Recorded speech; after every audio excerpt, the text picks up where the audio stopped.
আজ আমরা রান্না করব একটি পাহাড়ি সবজি যার নাম স্কোয়াশ। এটি মূলত ফাইবার সমৃদ্ধ একটি সবজি এবং এতে রয়েছে ভিটামিন এ এবং ভিটামিন সি। এছাড়াও এর ক্যালোরি অত্যন্ত কম। এই স্কোয়াশ রান্না করার জন্য আমি প্রথমে সবজিটাকে কিছু সময় জলে ভিজিয়ে রেখেছিলাম। তারপরে এটাকে কেটে নিয়েছি। এই সবজিতে তেমন কিছু বাদ দেওয়ার নেই, শুধুমাত্র ভেতরে হালকা একটা আঁশ থাকে, সেটা ফেলে দিলেই হয়। সবজিটাকে প্রথমে 4 ভাগ করে কেটে নিয়ে ধুয়ে নিয়েছি, নিয়ে তারপরে কিউব করে পুরো সবজিটাই কেটে নিয়েছি।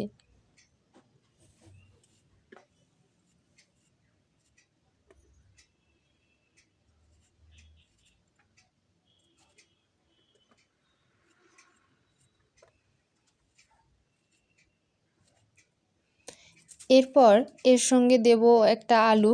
সেই আলুটাকেও স্কোয়াশের মতো কিউব করে কেটে নিয়েছি।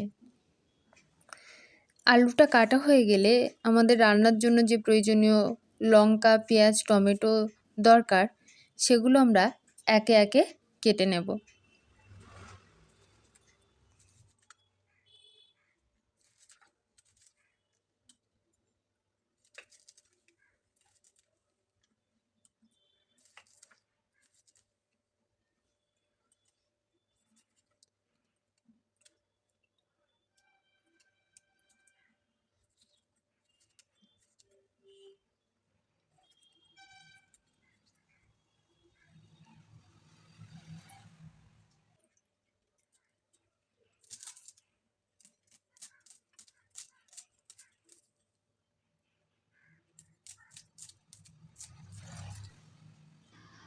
এই স্কোয়াশটা রান্না করব চিংড়ি মাছ দিয়ে।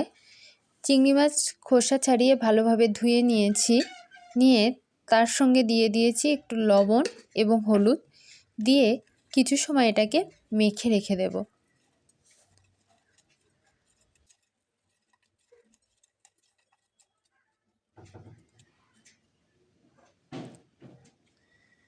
কড়াই গরম হলে কড়াইতে দিয়ে দিয়েছি পরিমাণ মতো তেল, এবং এই তেলে লবণ হলুদ দিয়ে মেখে রাখা চিংড়ি মাছটা হালকা করে একটু ভেজে নেব।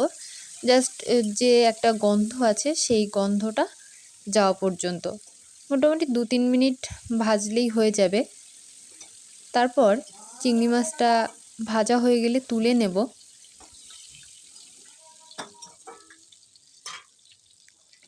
এর মধ্যেই দিয়ে দেব আরও কিছুটা তেল।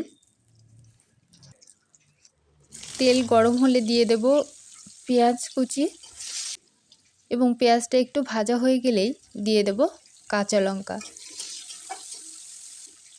পেঁয়াজ কাঁচা লঙ্কা একটু ভাজা হয়ে গেলে তার মধ্যে দিয়ে দেব গোটা জিরে। এরপর আলুটা দিয়ে দেব। আলু দিয়ে কিছুটা সময় ভেজে নেব।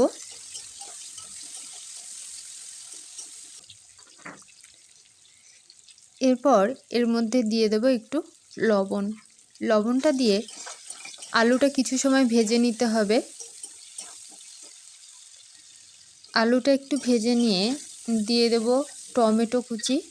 টমেটোটা দিয়ে একটু ভেজে নিয়ে তার মধ্যে দিয়ে দেব হলুদ, দিয়ে সমস্ত কিছু একটু ভালোভাবে ভেজে নেব। নিয়ে তার মধ্যে কেটে রাখা স্কোয়াশগুলো দিয়ে দেব। স্কোয়াশটা দিয়ে কিছু সময় ভালো করে সবজিটা ভেজে নেব।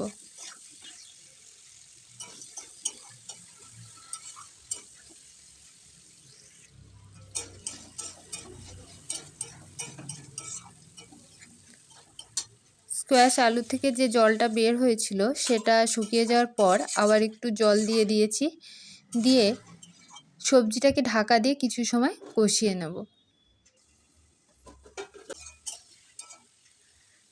জল কমে আসলে তার মধ্যে দিয়ে দেব চিংড়ি মাছগুলো। চিংড়ি মাছ দিয়ে এবার কিছুটা সময় ভালোভাবে কষিয়ে নিতে হবে।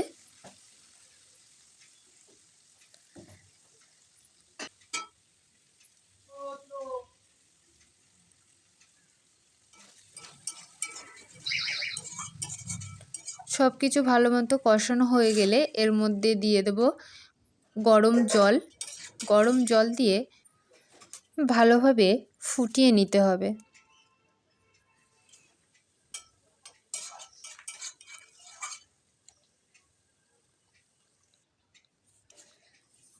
ঝোল কমে আসলেই রেডি হয়ে যাবে স্কোয়াশ, আলু ও চিংড়ি মাছের তরকারি। গরম ভাতের সঙ্গে বেশ লাগে এই চিংড়ি মাছ, স্কোয়াশ, আলুর তরকারি।